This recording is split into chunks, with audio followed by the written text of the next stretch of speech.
Fascist সময়ের চিহ্ন যে রাষ্ট্রপতি, সেই রাষ্ট্রপতিকে দ্রুত সময়ের মধ্যে আসলে গ্রেফতার করা প্রয়োজন।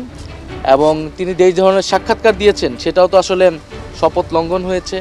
অন্তর্বর্তী সরকারের ১.৫ বছরে আলোচনায় না থেকেও তাকে নিয়ে নানা চক্রান্ত হয়েছে। দেশের শান্তি শৃঙ্খলা চিরতরে ধ্বংস করা এবং সাংবিধানিক শূন্যতা সৃষ্টি করার অনেক পায়তারা হয়েছে। মাননীয় রাষ্ট্রপতি মহোদয়, মাননীয় প্রধান উপদেষ্টা, মাননীয় নবনিযুক্ত প্রধানমন্ত্রী, আমি সিদ্ধান্তে অবিচল ছিলাম, যে কারণে কোনো ষড়যন্ত্রই সফল হয়নি। আরএফএল চেয়ার ক্ষমতার নয়, সমতার চেয়ার। বিশেষ করে অসাংবিধানিক উপায়ে রাষ্ট্রপতিকে উপড়ে ফেলার অসংখ্য ছক ব্যর্থ হয়েছে। দেশের একটি গণমাধ্যমে সাক্ষাৎকারে এমনটাই বলছিলেন রাষ্ট্রপতি মোহাম্মদ শাহাবুদ্দিন। আর এরপর থেকেই আলোচনায় রাষ্ট্রপতি। শুরুতেই সমালোচনা করেন জামাতের আমির। তিনি তার ফেসবুক পেজে কড়া সমালোচনা করে একটি স্ট্যাটাস দেন। ডাক্তার শফিকুর রহমান লিখেন, জাতি অবুঝ নয়, রাষ্ট্রের সর্বোচ্চ জায়গায় থেকে এরকম আচরণ অগ্রহণযোগ্য।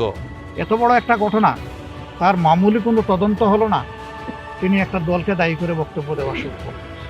৫ আগস্ট ২০২৪-এর বিষয়ে রাষ্ট্রপতি অনেক কিছুই চেপে গিয়েছেন। পতিত পলাতক প্রধানমন্ত্রীর পদত্যাগের বিষয়ে উনি উপস্থিত নেতৃবৃন্দকে যা বলেছিলেন এবং পরবর্তীতে জাতিকে যা জানিয়েছিলেন, তার বর্তমান বক্তব্যে তিনি তা স্বীকার করেননি। আর এখন যা বলছেন, সেদিন তার কিছুই তিনি বলেননি। এই অত্র এলাকার উন্নয়ন না হওয়ার পিছনের প্রধান সমস্যা হচ্ছে রাজনৈতিক কারণ। এদিকে রাষ্ট্রপতি মোহাম্মদ শাহাবুদ্দিনকে অভিশংসন করে গ্রেপ্তারের দাবি জানিয়েছেন জাতীয় নাগরিক পার্টি এনসিপির আহ্বায়ক ও বিরোধী দলীয় চিফ হুইপ মোহাম্মদ নাহিদ ইসলাম।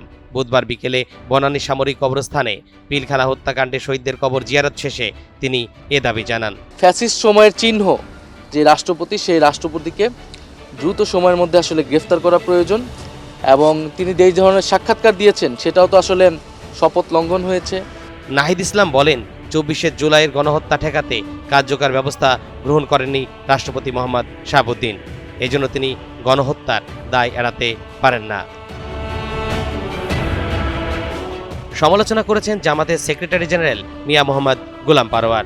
এক বিবৃতিতে তিনি বলেন, রাষ্ট্রপতি মোহাম্মদ শাহাবুদ্দিন সাম্প্রতিক সাক্ষাৎকারে রাষ্ট্রের অভ্যন্তরীণ ও গোপন বিষয় জনসম্মুখে প্রকাশ করে শপথ ভঙ্গ করেছেন এবং রাষ্ট্রের গোপন বিষয়ের মতো আমানত রক্ষায় ব্যর্থতার পরিচয় দিয়েছেন।